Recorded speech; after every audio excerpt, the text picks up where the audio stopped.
Hello. Do we have everybody? The gang is back.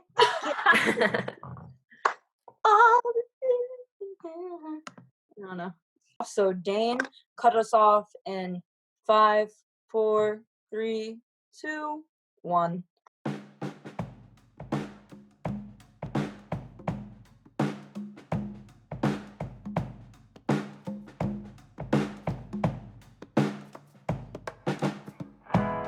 Welcome to the Gigless Podcast, a podcast showcasing the works and talents of those who lost their gigs due to the COVID-19 pandemic. This podcast will feature a range of creatives from the tri-state area who are young visionaries and who contribute to their craft despite the recent events that have happened. Join us today as our host Remi Leibovic speaks with Brittany Lee McDonald, Stephanie Regina, and Eileen Conley from Explanation of Benefits, the musical history of healthcare. Explanation of Benefits is a show regarding the frustrations felt by the writers and those who've experienced hardship when dealing with the healthcare system.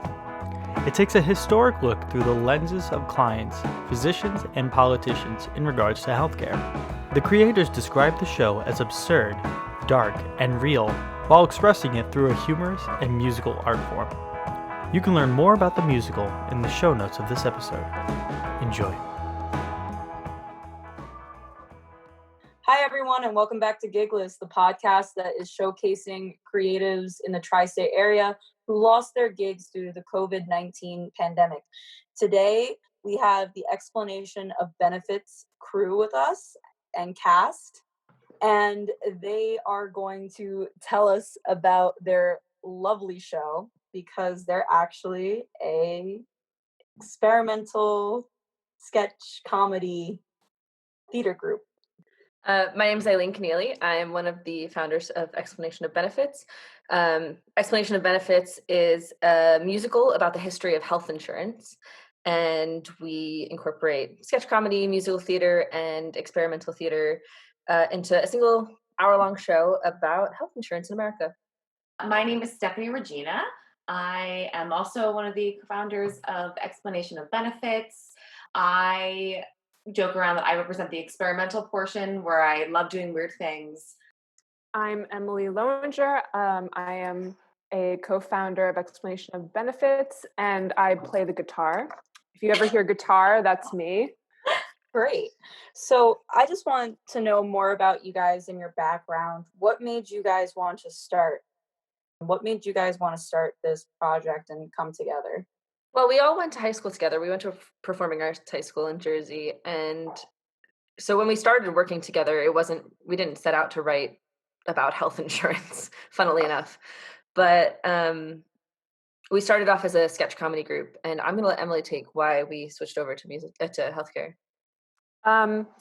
We started working together when we were maybe 27 or 28.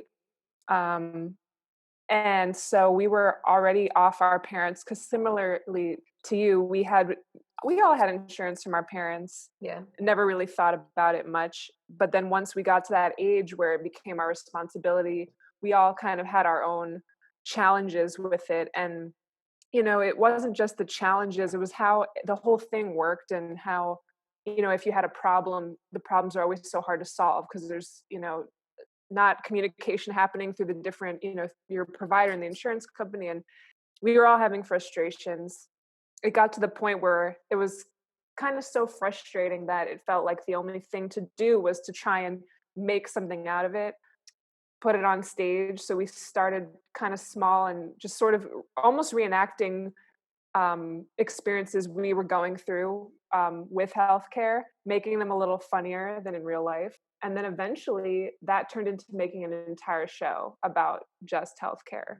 And while we were going through this transition of having to either pay for or find an employer who would support us in terms of having health insurance or having benefits, Eileen and I were both working at doctor's offices. So I was working at a dentist office, and I was working at a physician office at the time. So we were also seeing the other end of the spectrum. And we were seeing how it wasn't just us who were struggling with insurance, but the physicians themselves who were dealing with the difficulty of communicating with insurance and getting paid by insurance and things like that. Yeah, and I was actually doing events, and one of those events was a healthcare, like health tech, you know, kind of conference. So then there's like the other business side of seeing that, healthcare. I mean, it's a very lucrative space, so to speak. Um, so yeah, actually, and in doing that, I met.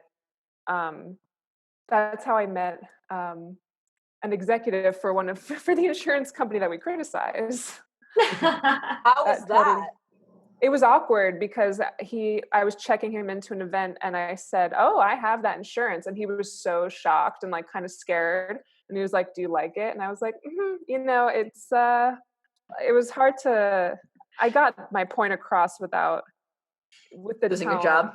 Yeah, without losing my job. It was really challenging. I was like, well, it is, they advertise that it's a very limited plan, and it really is, because I was on catastrophic insurance.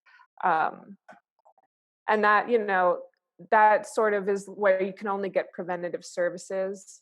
Right. And then everything else, basically, you have to pay for. And that kind of struck me as bizarre because it's like, so then if you really need actual help, you can't, you'd have to pay out of pocket. And odds are, if you're in a situation where you're buying a catastrophic plan, it's because you don't have a lot of money. Those are the cheaper plans. So Right. it puts you in a position where you're a little screwed if something major kind of happens. Right. So yeah, we were all thinking about it kind of nonstop, and yeah, just went with that. Absolutely. I would definitely see that as a way of coping with things, especially like so many people use comedy as an outlet to just let things go, especially like really hard and difficult things. Definitely insurance, and especially now because we're in this pandemic, people are really starting to, like, I think that they were aware of it, but people are really starting to realize that there is a problem within our system about who different levels of insurance, different types of insurances. And for you guys that have worked behind the desk at an office, I can only imagine what happened on the daily for you. Also as creative people, as theater people, like to see that, have one gig, have a day job, and then have a night gig, and the duality of both sides.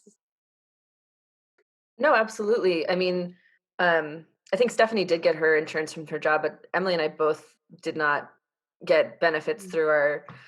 through our jobs. So trying to have a job that was flexible enough to allow for creative work, but also then that paid enough to be able to buy our own health insurance, definitely presented some obstacles. Right. So on a lighter note, what does your typical gig look like? Well, for the last year, we've been doing pretty much exclusively this explanation of benefits musical. It's roughly an hour long show that we perform at Caveat, which is a theater downtown in the city. And we had just started our first like run of shows. We were going to do one show a month for 4 or 5 months, and we were 2 days out from our second performance when things kind of went into shutdown. So most of that did not happen.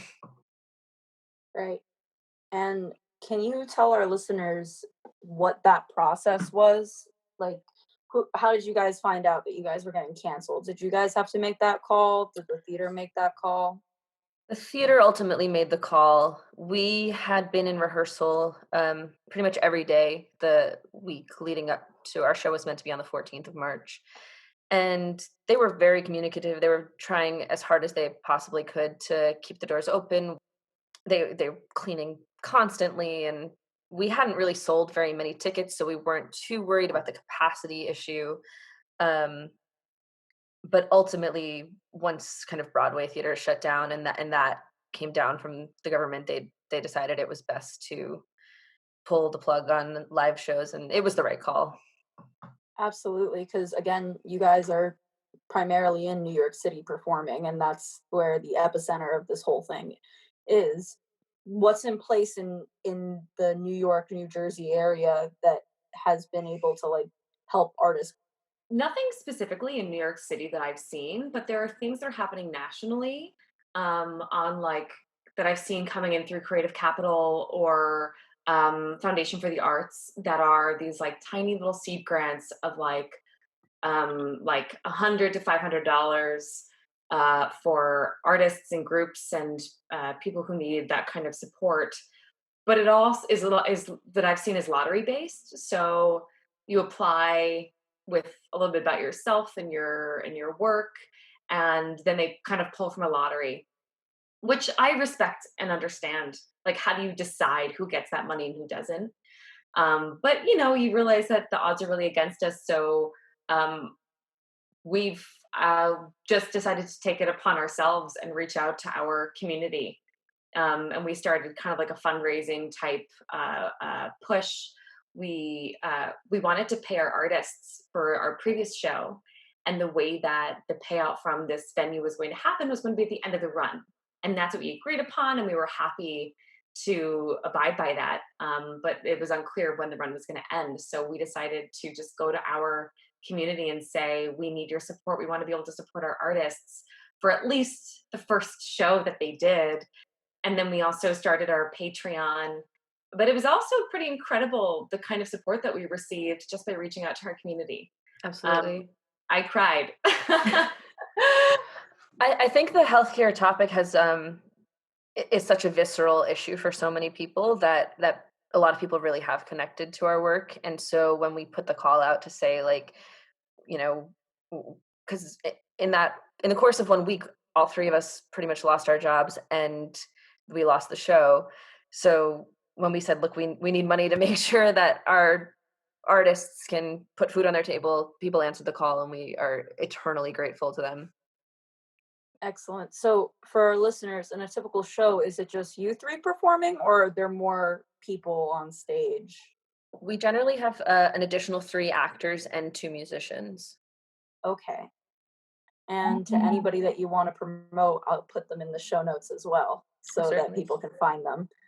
And so, as a group, how are you guys coping with this emotionally and mentally? Not well. Absolutely. We try to talk and just like, it's hard because I feel like everyone's, dealing with stress, and, it's like it's such a weird paradox because there is more time, but I feel like your brain is so stressed and sort of scattered. And if someone calls, you have to answer and just stop what you're doing because, who knows why they're calling. You want to, so it feels just that things are it's different. Like, I feel like the collaboration process is slightly different because while we have more time, things just feel like they take longer. More time and less focus. More time and less. Yeah, I feel like things that normally would be something I could do pretty quick just take longer. And I also, Go ahead, Steph. I also feel like so much of our work is us, the 3 of us, being in the same room. Mm-hmm. And we will stay in the same room for hours and either do nothing or say nothing, or we'll write an entire play. And I think finding that groove is difficult because emotionally we are all dealing with so many different things, from like the virus to like friends and family members being unwell, and then like ourselves having to take care of ourselves. And for the 3 of us to all be in the same place of like ready to work, ready to get something done, like mentally. Yeah. And then literally like having the space and time to do it, and then getting us all on the same call. It's this, I didn't realize, I took for granted the amount of the time we were able to spend together before. I know. And the other issue that we face that's kind of particular to us is being a healthcare show, trying to find the right level of things to talk about. We usually do not shy away from really digging into the issues in our healthcare system. And I was gonna say we should describe our show. Yeah, like our more in more detail what our normal show is. Yeah, but right now it's kind of hard to know first of all, the information is changing all the time. As people are learning new things and the information is changing, if we spend 3 days making a video, it could be pointless by then. Yeah. We also feel pretty strongly that like we don't want to be giving out information about what you should do. Like, we're not doctors, we're not scientists. Like, we don't want to be where people are coming for that kind of information. And I think a lot of people are just looking for distraction, and how we can be that distraction is something that we've definitely been struggling with. Yeah. And so, as Emily said earlier, what is your typical, like, what's the last topic that you guys discussed in your show? Well, we have two versions of our show. The first version is about medical insurance.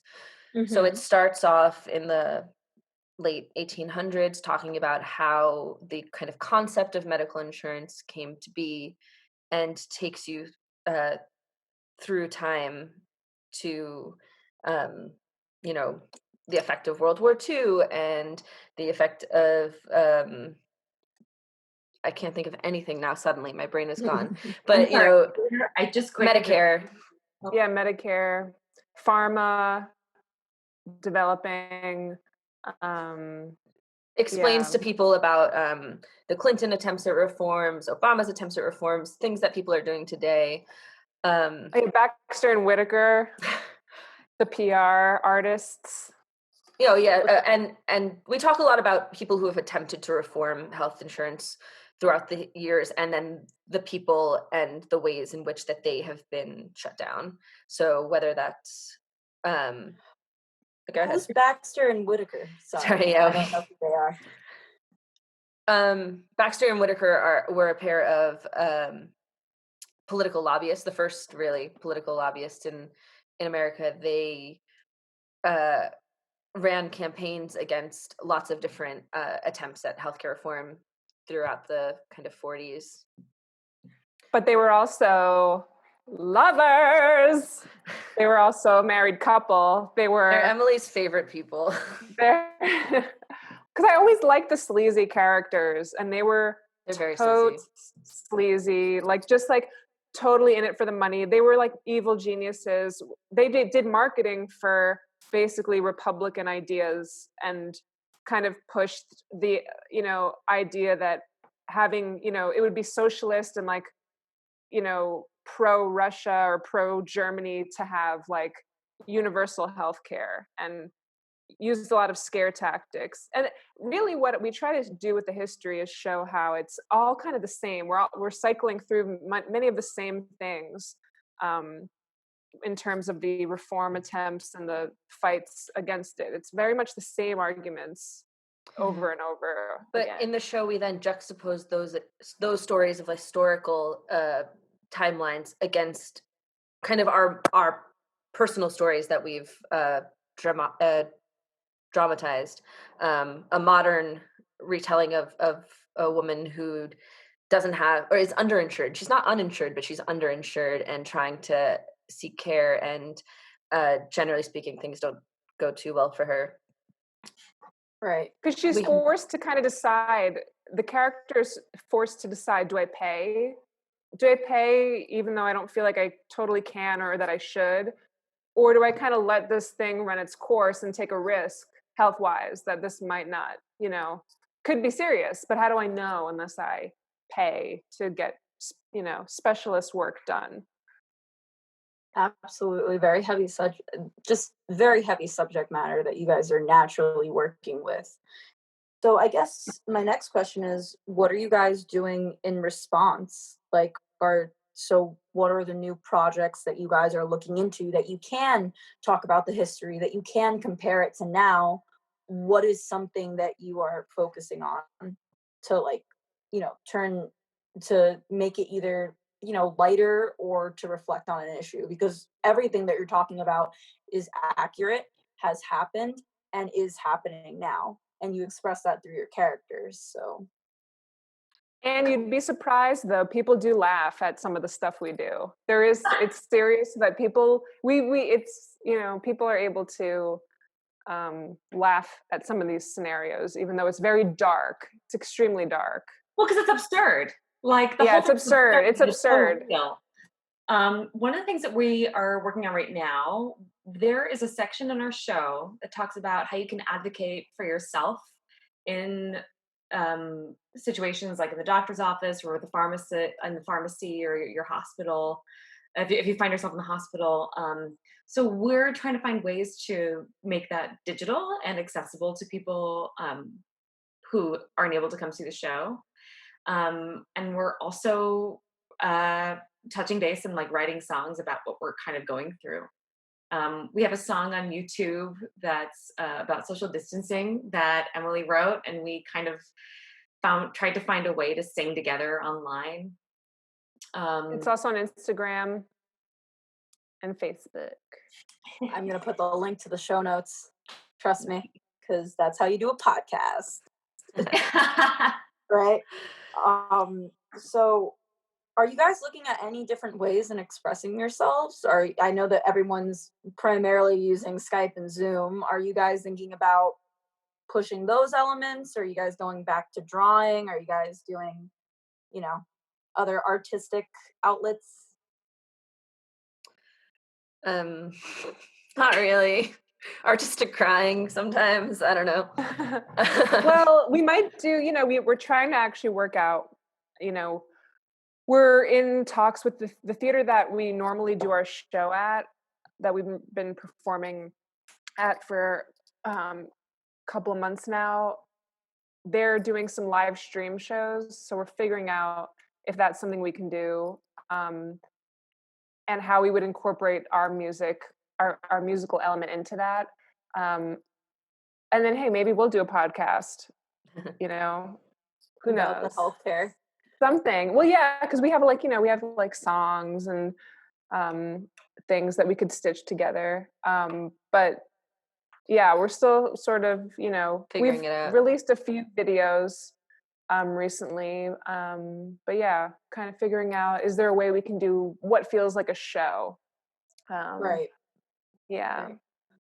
And so yeah. Is there just, and this is just for me personally, and I think for many other listeners, as people who do this type of show, you mentioned earlier that history is in a form repeating itself. Would you guys be comfortable with me asking how you think history is repeating itself? I mean, I think the most obvious way is that there's a big push now for healthcare reform, right? Like there's a lot of talk about Medicare for all, a lot of talk about a public option, and in a lot of ways, I mean, less so now, but a couple of months ago, I think there was this feeling in liberal circles, at least, of an inevitability, like this is going to happen this time. We're so close, we're gonna get it, and people have been there before, right? Like we've seen other people try to make some of these reforms before, and we've seen the ways in which they've been taken down are have a lot of similarities to the ways that they're being taken down now. Mm-hmm. Right. Stephanie, you were smiling, so. Yeah, I was gonna say all the way back to the 40s, and around that time, they were also using communism and socialism as threatening and scary, and the health insurance began because the hospital was a place where people would go to die.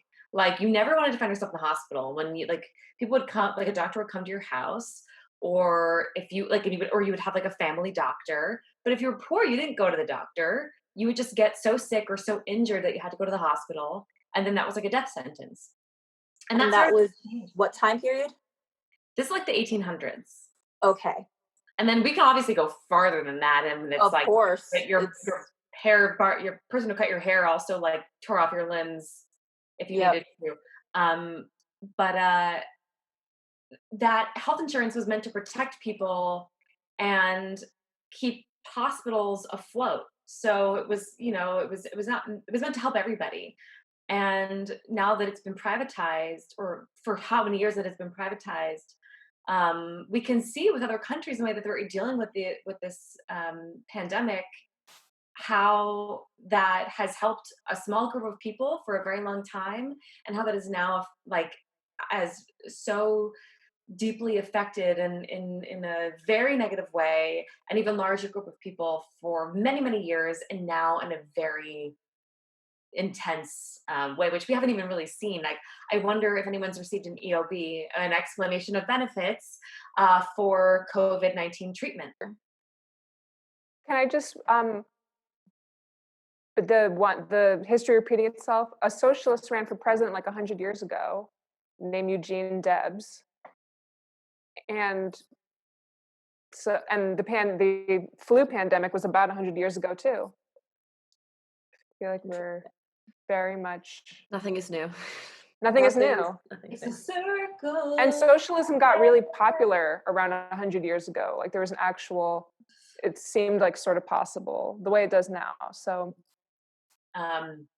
absolutely. And you guys are just such an interesting group of people to interview for Gigless, because you're all thespians that are focusing on, you know, healthcare on your daily performances, you know, and then this whole thing hits. So, and then I guess that brings me to my next set of questions. Where do you guys see yourselves in the future? I want to see ourselves in a freaking real theater and not on Zoom. Yeah. That's what I want to be able to do a show in front of real people.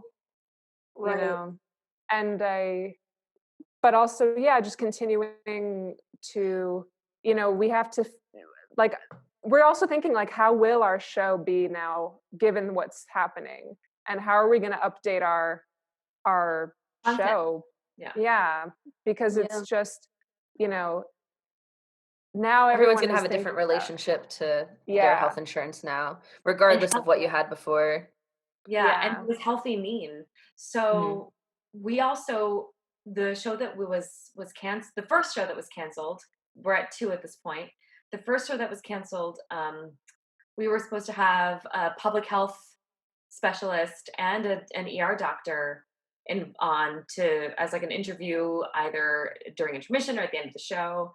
And so in the future, that's definitely something that we're excited and looking forward to, is getting professionals and experts involved in the conversation, and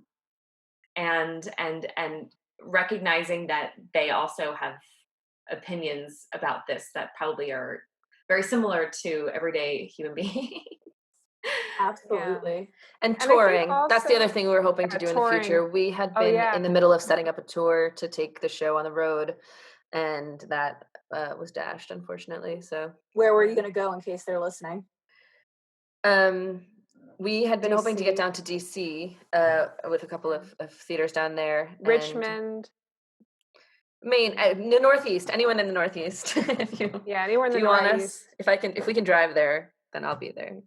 I would imagine Boston, because Boston's a really big, like, science and medical, and then a lot of people that graduate from all the universities there, a lot of them go into the medical field. Well, if you know somebody with a theater, you can hook us up. Anywhere where we can drive and bring our props and ourselves. Oh my I also think something we want to do with the show is talk about, because I mean, we in our show we talk about how obviously what is so unique about the American healthcare system is that insurance is largely tied to your employment situation, and that's something we definitely, you know, we bring up in the history of the show, but also in the fact that the main character who you see alongside is a freelancer. So that's why she has crappy insurance. But I think now that's something that the virus has, like, really opened up to in the conversation, is the fact that it's tied to your job. And that's why this is so shitty, because if you lose your job, you might be losing your health care. And this is when you need health care. And, you know, it's just it just seems, you know, very ridiculous, because so many loopholes. So many loopholes for no reason.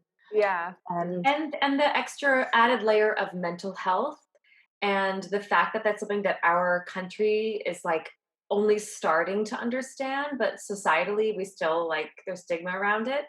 But the mental health issues, not just in being in quarantine, but having loved ones that you can't say goodbye to, and family members that you say goodbye to, not realizing that's the last time you're ever going to see them. That there's so many layers in terms of mental health in our country right now that is really the three of us I know are dealing with our own ways and finding ways to deal with or Yeah. and that in terms of either the theme of the show or the idea or the thesis of the show or that's a main part of in our show moving forward, that's definitely something that we are interested in looking at and working toward. Yes, because funerals are closure. That's another big thing. Funerals are closure, and the whole the whole culture with that is completely changing, and everything is just, I heard a professor of mine said, graves aren't there for the dead. They're there for the living primarily, at least in our American society. Like we have a place to go back to and visit. And even though for most people, depending on what you believe, maybe the spirit's not there, but the body is. And that's a whole subject matter that's going to be delved into. And I think that culturally, like, we will be going through a shift with that. And I think that you're right that mental health is now more than ever, people need to be taking care of it. I check in with my friends, I message people, and because I can't physically be there for them, I can at least give them a call. Like, I'm calling people that I've never really talked to, like, on a daily basis. I'm calling them, like, every other day. Yeah. What are any last thoughts for you guys that you guys want to tell about on this podcast? It doesn't sound like it, but our show is really funny. I don't know. I guess that I'm worried that institutions are going to say that now is not the time to talk about the issues that are systemic in our healthcare system. I am worried that, like, people who are facing this every day are not being taken care of. They're not being protected, and we're just not talking about it enough. Yeah. We'll never be able to talk about it enough for me personally, but it is the time. It's the time to talk about it right now. I've been seeing a lot of memes saying that, like, nurses are, just memes where nurses and healthcare staff and everything, like, a lot of alcohol and healthcare workers mixing. And I'm like, that is not good, and, I know that there's every truth behind a joke. So, Yeah. well, you guys were definitely so interesting to interview, and your show is just so incredible. I'm definitely going to go see it and invite all my friends to go see it the minute. We'll let you know when it's back on its feet. Do you want us to send you, we could send a track or some stuff, like songs? Yeah. But thank you guys again, and thank you to everybody who listened to this episode of Gigless.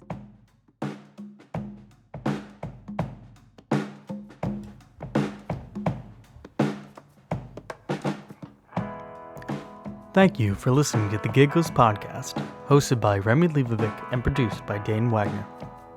The song used for our intro and outro is Beach Walk by Unicorn Heads. If you enjoyed this podcast, head over to our social media pages on Instagram at Gigless Podcast and our website, giglesspodcastblog.wordpress.com. There you can find out more about the artist, contact the host and producer, and find out more about our schedule. Thank you.